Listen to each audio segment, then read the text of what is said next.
Efirdə Telegrafın 15:00-a olan xəbər buraxılışıdır. Günün bu saata olan mühüm xəbərlərini təqdim edirik. 24 saat ərzində Zəngəzur dəhlizi ilə bağlı sənəd imzalanacaq. Ermənistan Türkiyə ilə sərhədindən rusları çıxarır. Xameneyinin aradan götürülməsi, İran bombardman edilə bilər. Ermənistan üzərindən Bakıya uçan Misir təyyarəsi, onlar Bakıdan Ermənistana gedəcək. ABŞ dövlət katibi Marco Rubio və Ermənistanın Xarici İşlər naziri Ararat Mirzoyan Tramp marşrutu Zəngəzur dəhlizi ilə bağlı birgə bəyanat imzalayacaq. Bu barədə Ermənistanın Xarici İşlər Nazirliyinin sözçüsü Ani Badalyan bildirib.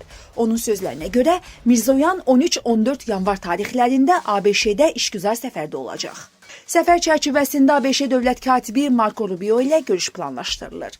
TRIP, Zəngəzur dəhlizi layihəsinin həyata keçirilməsi ilə bağlı birgə bəyanatın qəbul edilməsi planlaşdırılır. O qeyd edib. Ermənistan hakimiyyəti yaxın gələcəkdə Rusiya sərhədçilərini Türkiyə ilə sərhəddə yerləşən Axurik sərhəd məntəqəsindən çıxarmaq niyyətindədir. Bu barədə Ermənistan mediası diplomatik mənbəyə istinadən məlumat yayıb. Mənbənin sözlərinə görə Axurik keçid məntəqəsinin təhvil verilməsi barədə qərar artıq verilib və hətta bayraq dirəyi də qoyulub. ABŞ prezidenti Donald Trump etirazçıların öldürülməsinə görə molla rejimini cəzalandırmaq üçün İrana zərbə endirməyə meyillidir. Amma bu onun son qərarı deyil. Digər variantlar da müzakirə olunur. Telegraf xəbər verir ki, bu barədə Axios mənbələrə istinadla məlumat yayıb. Ağ Evdəki mənbənin sözlərinə görə Trump etirazçılar öldürüləcəyi təqdirdə İran rejiminə zərbə endirəcəyi ilə hədələsə də, bombardmanın Tehrandakı vəziyyəti dəyişdirə biləcəyi hələ də bəlli deyil.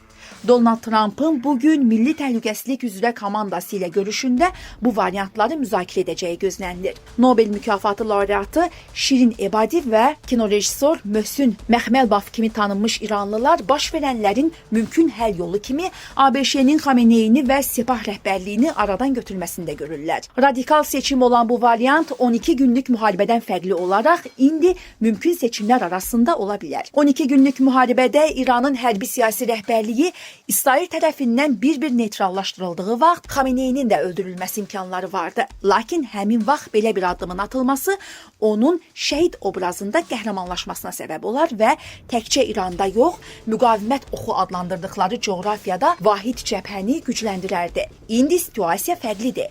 İranda Xameneyinin toxunulmazlığı stereotipi böyük ölçüdə qırılıb. Ciddi şəkildə zəifləyən müqavimət oxu coğrafiyasındakı vilayəti fəqih tərəfdarları daha çox sağ qalmaq haqqında düşünürlər. Xameneyinin neytrallaşdırılması 12 günlük müharibə dövründə proqnozlaşdırılan riskli effekti verməyə bilər. Dini lider rejim daxilində rəqabətdə olan və post-Xameneyi dövründə önə çıxmaq uğrunda mübarizə aparan tərəflər üçün birləşdirici fiqurdur. Ukrayna prezidenti Vladimir Zelenski İranda baş verən kütləvi etirazlara münasibət bildirib. Telegraf xəbər verir ki, o dünya liderlərini bu anı əldən verməməyə və İranlılara ölkədə hakimiyyəti dəyişməyə kömək etməyə çağırıb. Hazırda İranda baş verənlər geniş miqyaslı etirazlar, üsyan, Rusiyanın vəziyyətinin asan olmayacağına açıq işarədir. Bu planetdəki hər bir vicdanlı insan səmimi qəlbdən istəyir ki, İran xalqı nəhayət Ukrayna və digər ölkələrə bu qədər zərər vermiş mövcud rejimdən azad olsun. Zelenski deyib. Ukrayna prezidentinin fikrincə dəyişikliklərin mümkün olduğu bu məqamı qaçırmaq olmaz.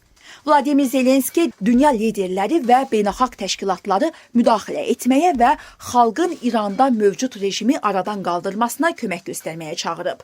Stat. Dəyişikliklərin mümkün olduğu bu anı dünyanın qaçırmaması çox vacibdir. Hər bir lider, hər bir ölkə və beynəlxalq təşkilatlar indi müdaxilə etməli və İranın bugün gəlib çatdığı vəziyyətin günahkarlarını xalqın aradan qaldırmasına yardım etməlidir. Statın sonu. Misirdən gələn hərbi nəqliyyat təyyarəsi Ermənistanın hava məkanından istifadə edərək Azərbaycana uçub. Bu barədə Sputnik Ermənistan məlumat yayıb. Məlumatda bildirilib ki, adətən hərbi təyyarələr Türkiyə və Gürcüstan vasitəsilə Azərbaycana uçur. Stat.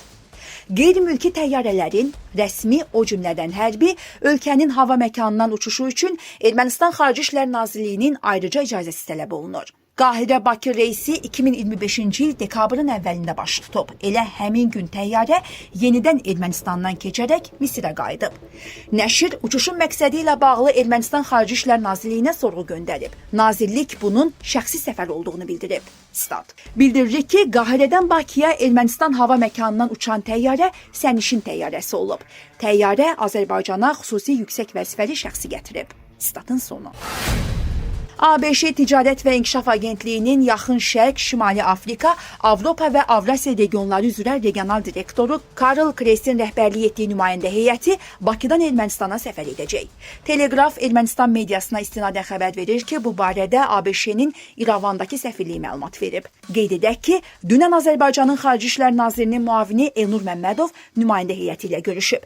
Görüş zamanı iki ölkə arasında enerji, ticarət, trip marşrutu da daxil olmaqla regional bağlantılar, iqtisadi sərmayə kimi sahələrdə ikitərəfli əməkdaşlığın mövcud vəziyyəti ilə ABŞ-nin özəl sektor nümayəndələrinin ölkəmizdə müvafiq infrastruktur və logistika imkanları ilə tanış olması, əməkdaşlığın inkişaf perspektivləri müzakirə edilib.